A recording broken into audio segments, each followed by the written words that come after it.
In a profession where men die young, you would be well advised to fear the old man. Hello, everyone, and welcome to End of the Bay. I am Pestolents, and this is the PXH-1B Phoenix Hawk. This venerable machine comes in at 45 tons and is head and shoulders above its non-hegemony brethren, even though it has the same weight. And this is why. The standard Phoenix Hawk comes with one large laser, two medium lasers, and two machine guns, all mounted in the arms. So if you lost your arms in battle, you would be well advised to retreat because you have nothing left except for physical kicking and charging attacks. However, the SLDF version came standard with an ERPPC in its right arm, and the large laser that used to dwell there migrated up into the right torso, as you can see by my representation here. It still carried two medium lasers and then had room for point defense weapons such as machine guns as well. They were able to free up the weight for this by replacing its standard 270 engine with an extra light engine, as well as replacing its standard chassis with endo steel. They further freed up even more weight by replacing its standard armor with ferrofibrous. Yeah, they pulled out all the stops on this. They further lightened the mech by replacing its standard heat sinks with double heat sinks, reducing the number of heat sinks that are required to keep the mech cool. But then they also increased the need for those same heat sinks by moving its large laser and replacing that slot with a ERPPC. Okay, I get it. You know, you want to be able to reach out and touch someone. That's understandable. But this mech was the cornerstone, the anvil, if you will, for light scout units that had stingers and wasps in them. And this mech could keep up. It had the jumps, and it had the raw speed across the ground. But what put it head and shoulders, in my opinion, above its standard inner sphere counterpart was the ERPPC in addition to the large laser. But then, on top of that, they doubled down with a Guardian ECM in the left torso. They also doubled down with a case around the machine gun ammo that they also moved to the left torso. Excuse me, correction. They put the Guardian ECM in the center torso. I'm sorry. But moving on. That's the way the SLDF equipped these mechs. Let's go with the build that I did for the BattleTech game. As you can see, I left the large laser in the right torso, but I upgraded it to the triple plus variety, giving it plus 10 damage and plus 3 accuracy. This allows you to reach out and touch somebody with a single shot at 450 meters. That's respectable, especially for a 45-ton machine. That's moving as fast as this thing does. The 4 medium lasers that I installed into this mech are the double plus variety that gives you plus 10 damage, which gives you 4 shots at 35 points of damage at 270 meters, for a total of 190 points alpha strike, again, laser only, at 270 meters all the way down to 91 meters.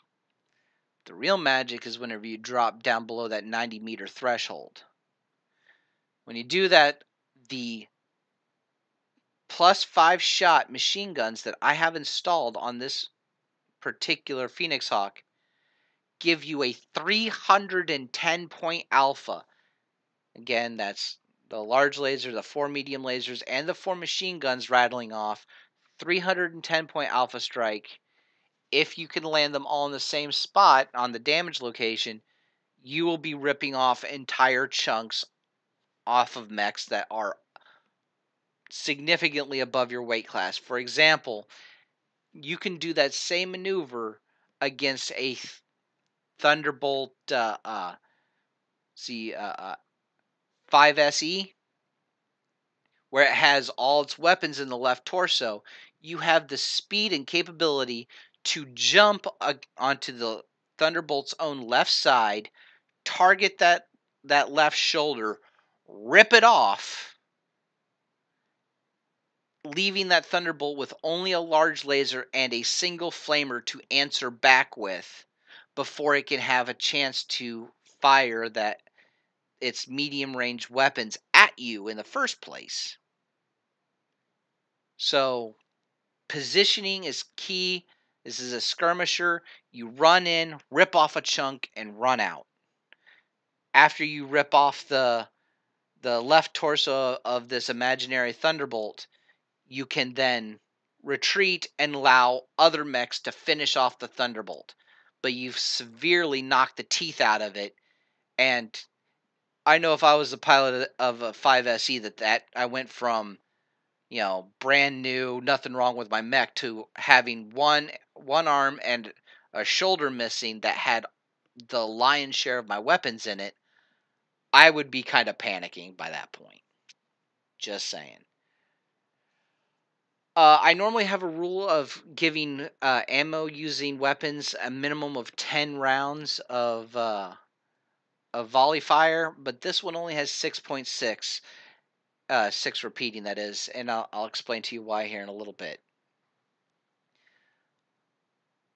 The heat efficiency of this mech is better than neutral. It sinks 72 points of heat every single turn, but an Alpha Strike only produces 66. And I know what you're thinking, Pestilence, why are you sinking more heat than what you can generate on a single Alpha Strike? And that's because jumping is paramount to this skirmisher mech. It is important that this mech have its maneuverability, and that jumping produces 10 points of heat every single turn that you use it. 66 plus 10 is, of course, 76. I sink 72 points of heat, so if you jump into danger close range, fire off all your lasers and machine guns, you have a 4-point heat buildup. Only 4 points. That's why I have, the 2 double heat sinks, 1 in each leg. That's the only lost tech that you will find on this chassis other than the chassis itself. If you feel that 6.6, again repeating, turns of machine gun fire is too much, you can drop one of the half tons of ammunition that is depicted here to put back into a jump jet, but be forewarned, you'll be adding 2 more points of heat to your heat total, so please keep that in mind. The other special piece of equipment that I did put on this mech is the +4 Resolve comm system suite. And I figure this is a SLDF chassis. There's no reason canonically why either A, that wouldn't be upgraded, or B, that would be topped out by this point in its life cycle anyway.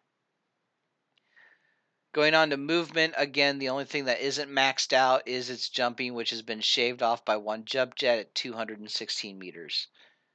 Durability is almost maxed out armor at 920 points, and the structure is maxed out at 376. If you do a DFA with this mech, you'll be taking 55 points of damage per leg per instance that you use it.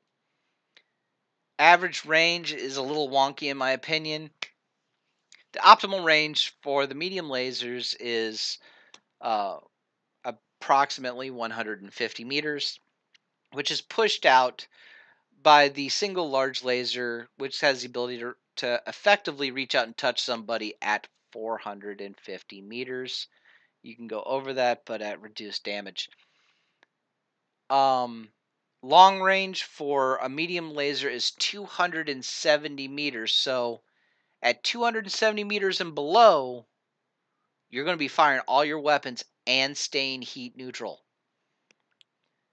Again, melee, there's nothing special on this mech. 60-point punch. DFA gives you 2 110-point hits.